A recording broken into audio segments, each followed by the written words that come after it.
Hi, I'm Loli, and I'm so glad you are here. Welcome, my friends. Today I bring you 5 beautiful Easter decor DIYs. It's a combination of some faith-based and non-faith-based DIYs.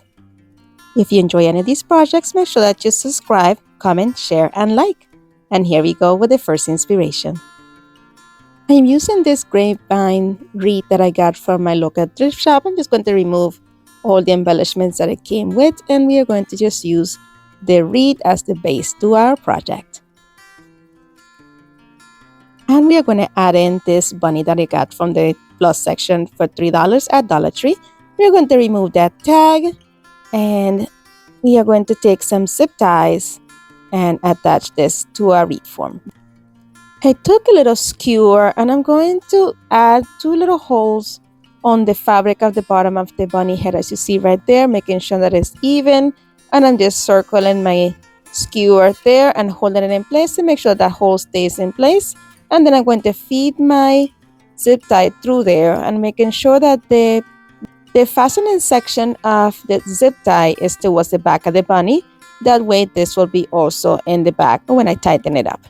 In this step, it's important to make sure that you put in that zip tie a little bit further up into the bunny's head so you have plenty of security on that fabric and it doesn't flap or break as you tighten it up.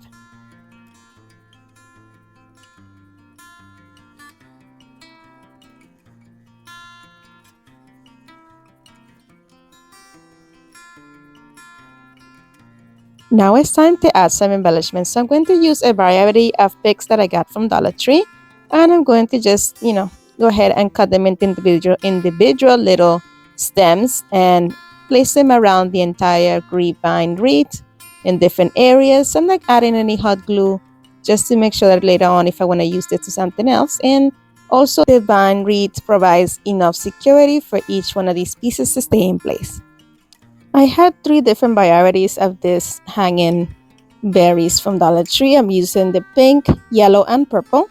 And I'm trying to, when I'm adding them onto the wreath, I am adding variations of those colors in the same order. And then I'm going to be filling in any blind spaces or any bare spaces, I want to say. And, with the same colors, trying to keep it nice and uniform. As I kept adding the vines in, I'm also started tucking under those long pieces that tend to dangle, so I have some coverage of the wreath instead of having them dangle down. I kept positioning every stem one after the other, stucking them into the grapevine wreath at the level in which the previous one ended, so that way I had a nice coverage of green along the entire wreath, making sure to alternate between the colors so I had a nice distribution of all 3 colors. As I go along, I'm also redistributing the long pieces of the stems in different sections, making sure to fill in any blank spots and trying to alternate those colors in between, trying to create some kind of symmetry. And I just continued to do this until my wreath was nicely covered and I was happy with the amount of florals on it. I used about 5 different of these hanging berry ones and 2 of the sunflower looking pink flowers. My friends, if you enjoyed this video so far, don't forget to give me a thumbs up. And I hope you will consider subscribing. And also hit the notification bell and set it to all so YouTube notifies you each time that I upload a new video. All these things are free and they mean the world to me. So go ahead and subscribe. Alright, now I'm going to use some of these daisy looking flowers. I don't remember the name of them and I tossed the tags. But what I did is I cut them into individual flowers as you see there, and I'm poking the stem through the vine and then bending it in the bottom of it and then folding it into the vine again, kind of like creating a hook so it stays in place. And I place them about 3 inches away from each other, just trying to leave some space in the bottom because I have other plants for that.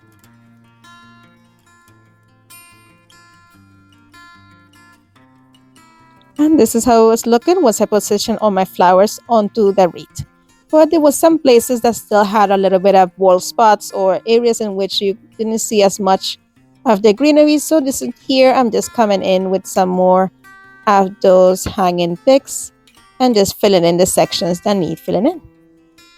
Then I took two of the bunny poles that come from Dollar Tree in a pack of 8, and I went to stain the flat section using my antique wax from Waverly. And I'm going to leave those raised edges undone. Then using ballet slipper from Waverly, I'm going to paint all those raised sections of the poles.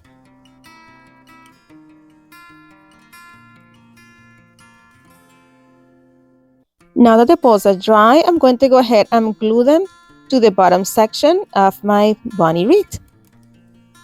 I just use a generous amount of hot glue, and I'm placing them mostly on the top of the greenery because I do want these to show pretty nicely. Once both of them were nicely adhered, I'm just going to reposition that flower in between both of my feet, and that concludes this beautiful wreath.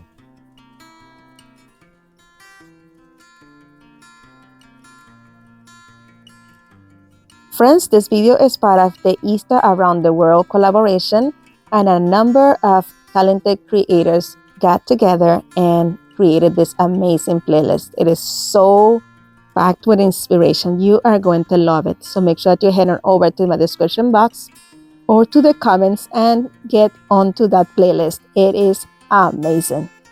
With that being said, let's jump into the next inspiration. I'm going to start with this arrow sign that I got from Dollar Tree. The first thing that I'm going to do is paint it. I wanted this to have like a khaki color to it, so I decided to mix some of my brown oxide with some white, and I was trying to create that khaki color. I mixed it, it looked good, and at the moment I went over and I painted the entire thing with it, and as I was painting, it was looking so peachy. So I came back in with some more of the brown, but I'm using chocolate brown instead. I'm trying to eliminate that, but it didn't work. So I came back in with this chiffon cream chalk paint from Rust-Oleum. And I just gave it one coat. Once that paint dried, I'm coming in with some antique wax from Waverly, and I'm using a dauber, and I'm just dabbing that antique wax on top of the letters, so I do not get it on that flat surface, only on the letters, and I'm bringing that down. Just using a small amount of that wax on it, but making sure not to dab too far down so I don't stain the background. Using the same dauber, I'm distressing the edges of the arrow as well. Just, sliding it up and down as you see there, and also dabbing it in an angle so I have a little bit of a distressed look at the front as well.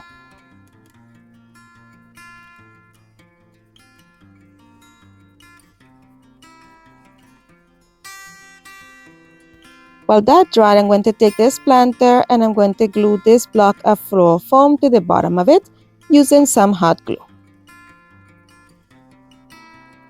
Then I'm going to take this stake that I got from Dollar Tree, and I'm going to go ahead and remove the tag from it and glue the arrow to it using some hot glue. I didn't want it to be straight, I wanted it to be slanted, so I glued it crooked. And then I'm going to put it onto my floral foam.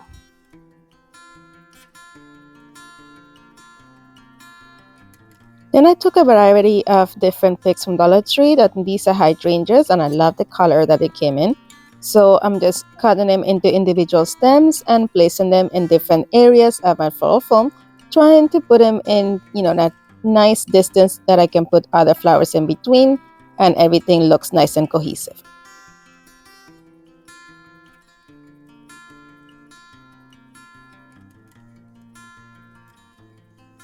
Then I took some of the leftovers flowers that I used for the previous DIY, and I'm going to stick them in different sections in between the hydrangeas and trying to alternate between the colors that I had left over as well.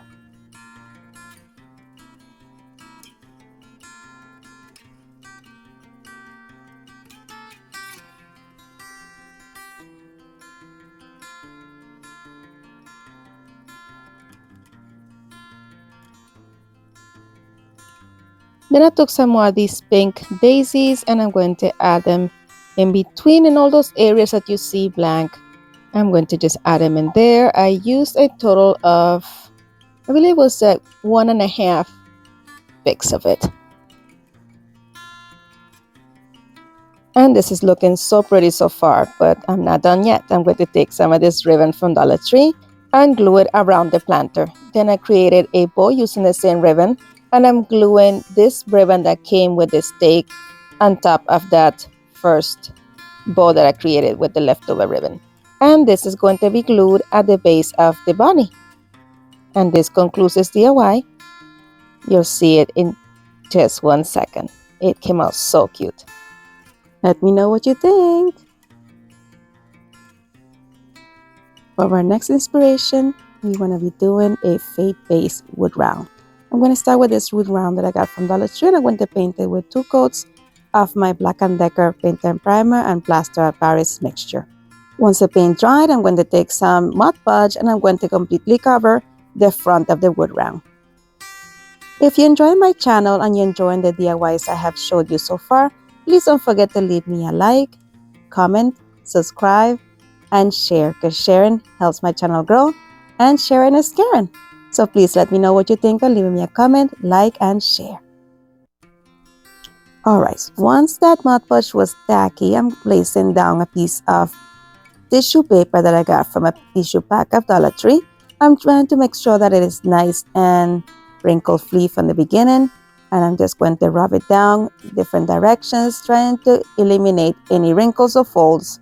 And once everything is set here, I'm going to just take my scissors and cut off the excess paper. There were still a couple wrinkles on here, so just lifted my tissue paper very carefully to remove those little bubbles, and then I placed it down again.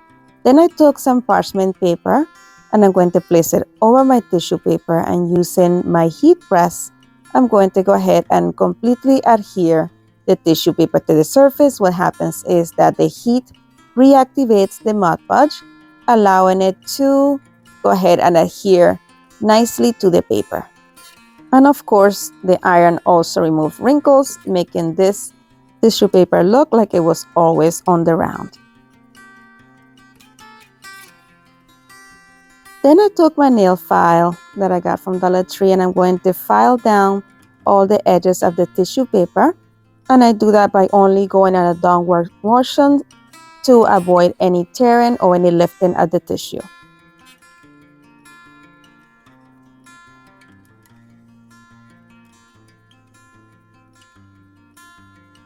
And look how nice and crisp that turned out. Alright, so then I took this piece that I got from Hobby Lobby. It says he is risen. I removed that tag. It was originally $2.99, but I got it for 40% off, which made it $1.09. So I took my antique wax and I'm going to cover the entire piece with it. And let's just say I didn't like how it turned out once I put it on top of the wood round. So I decided to take my Moss color from Waverly and add it to the center of the wood round. And I figure that this will give my round a nice solid surface in which you can truly read those letters or those words. Here I'm just testing to see how it would look, and I still didn't like it. I didn't pop the way I wanted it to pop. So I came in with my white color from Apple Barrel and I painted the wording using it. And then I took my nail file and sanded down everything to give it a more rustic look. And also dull down that brown color so it will not completely wash away the details on the wood round. But it was a little too rustic for me. So I came back in with some more of that white color, and I came back over the letters one more time and let it dry. And I still felt like it was a little bit washed out, especially the word is. So I decided to come in with some antique wax and go ahead and paint over that little banner that is around or between the letters, just to try to give the lettering a little bit more definition so it is easily read. I really want this message to be out there. So that didn't work out either. So I'm coming in with this dark green color that I got from Dollar Tree. I usually just use this for staining or things like that. But this time I used it and I covered the entire leaf section of the round. And I also added it to the little flag in the middle as well. Here I'm just going in one direction, sanding things down. I just wanted to give it a little bit of a rustic look. So I'm just doing that in order to dull down the green a little bit and also make the other colors look more rustic. And then here I was happy with it. You can clearly read what I was saying or what the sign was saying. So I was finally happy with the results. But before I glued anything together, I wanted to create a hanger. So I'm using the tan color beads that I got from packages of beads during the Easter time at Dollar Tree. I'm adding some hot glue to the tip of some jute cord, and I'm going to thread the beads into here to create a hanger for my wood round. I did not count how many beads I did. I totally forgot. But I will say maybe like, I don't know, 20 of them. And I'm just going to go ahead and tie the jute cord. I'm using the same jute cord that came with the sign with the wood round originally. And what I did is I tied it into 2 knots, and then I put the edge against the jute cord and put beads over it to completely eliminate that extra little piece that was hanging out. And then I tightly tied it up again on the other side, making sure though that the beads are sitting on top of the edge of the wood round and not at the front of the wood round. And I give that also 2 knots and cut off the excess. Now that the hanger is in position, it is safe to go ahead and glue this on top.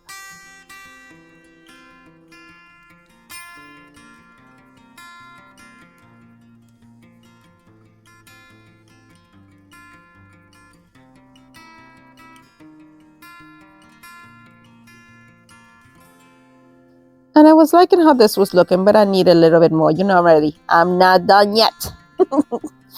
I decided that I wanted some greenery on here. So I decided to use some of this white pick from Dollar Tree. And I'm going to cut 2 sections of the pick, and I'm going to put it in each side of that flower. And I'm also going to use one of those roses that are on this side. But first I wanted to make sure that this was nicely put together. So once I was happy with how they fell together there after I curved them, I'm going to just place them in a dollop of hot glue. I made sure that I held it in place until it dried, and then I'm going to add one of these roses to the middle, also removing the little plastic piece and adding some hot glue and just holding it in place until it's set. And that is it for this one. Let me know what you think.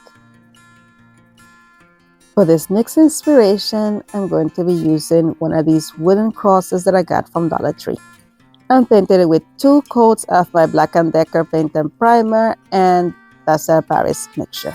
Then I'm going to use this leftover greenery pick that I got from Dollar Tree. I'm just going to cut it very short.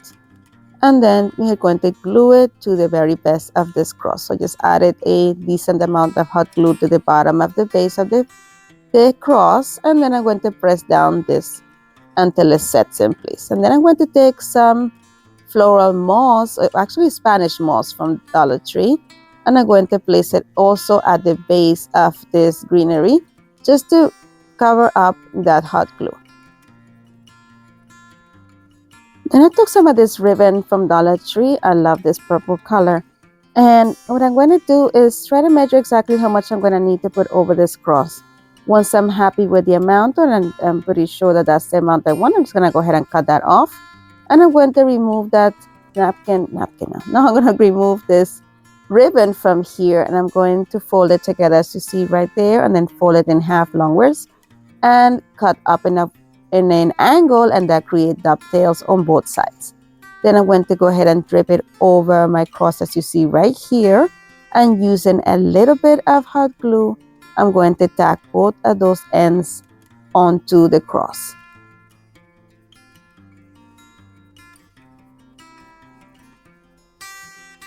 And just like that, this beautiful piece is complete. Let me know what you think. For the next inspiration, we will be using one of these canvases that I got on clearance from Five Below. I took some of the same tissue paper that I used for the previous DIY. I'm going to cut a section that is big enough to cover, I will say, 2/3 of the canvas. Then I took some Mod Podge and I'm going to add it to the canvas exactly in the areas in which I plan to put the tissue paper on. So I'm just making sure that it covers every inch on here. I'm using first here, I'm putting it towards the middle of the canvas, but I'm slowly using that excess Mod Podge and bringing it upwards until it comes to 2/3 of the canvas. And I also make sure to add it to the edges as well. While the Mod Podge was still kind of damp, I'm going to add on my tissue paper, as you see right there, starting from the top and smoothing it out, being very careful not to tear it and to have the grooves of the canvas sew through, and so it will look like just one seamless piece. And here on the edges, I'm adding a little bit more Mod Podge on there, making sure that that's stacked down. And I'm going to do the same thing towards the back as well. And I'm going to fold all this tissue paper onto the back of the canvas. And I'm just going to cut off any excess that remains.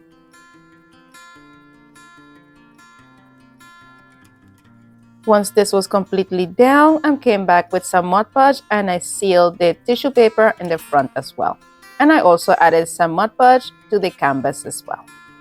Then I took some jute cord and I'm going to add a little bit of hot glue to the very top here towards the middle of the canvas on the back, and I'm going to wrap it in a diagonal way. Like I started a little bit to the right there, actually to the left there, and I'm bringing my jute cord to the bottom towards the right, and I'm just keep wrapping it around, making sure that each strand is next to each other and that it's making the jute cord wider and wider with every single strand. Once I was happy with the amount that I had in one side, I am doing the opposite, but wrapping it on the opposite way. When it was time to transition, I made sure that I made the transition on the back of the canvas instead of the front, so that way I will be having this nice cross-like figure here on the front, and I'm making sure that where the two twines meet are exactly where that piece of tissue paper ends. And then once I had it like that, I'm going to glue it to the side, and we're going to start the same process, but I'm going to put it on the sides now. And I added it close to where I wanted the middle of it to be, and I'm going to be doing the same exact thing that I did for that other side, but I'm doing it perpendicular to this one. And I might go a little bit less, the girth of the jute cord here will be a little bit less than it was for the other side, the horizontal side, or the vertical, oh, the vertical side.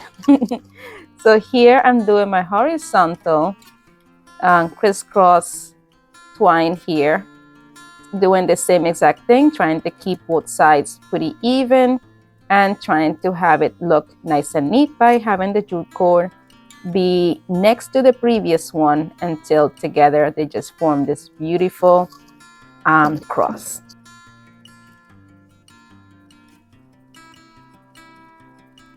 Once there was no more empty spaces in between the jute cord, I'm just going to go ahead and glue down that piece, and then taking another piece of jute cord, I'm going to cut it right there, and we are going to tie all these pieces together with that jute cord. So I'm just going to put it against all of them and create a nice and tight double knot and cut that excess jute cord. And I'm going to do the same thing in the front as well, but here I'm making sure to make the knot towards the side, so it is easy for me to go ahead and tuck it under the cross so it has a nice and seamless look. And the reason that I do this is because I want no little bumps there, because I have plans for that jointure there. Now I'm going to take one of these flowers that I got from Dollar Tree. I think they're called redunculus, and they're farmhouse redunculus from Dollar Tree. So here I'm gluing down that plastic piece onto the flower. So when I cut that stem that helps the flower join onto the pick, it will not fall apart. So I went over, did that, and then I'm cutting off the piece I'm talking about. And I'm going to add a generous amount of hot glue in there, making sure to try to weld those together. And I'm adding extra so I can glue this right onto the middle of my cross. And that is it for this one. I love this piece. Actually, no, I'm not done yet. I was like, this is cute, but I wanted a little bit more depth. So usually when I want some more depth, I distress the edges and stuff. So I took some of this brown oxide color from Apple Barrel, and I'm using a small brush, and I'm just going to go ahead and distress all those edges of the canvas just to make this a little bit more rustic. And that is it for this one. Let me know what you think. And here we go with the final reveal. Don't forget to tell me which one is your favorite.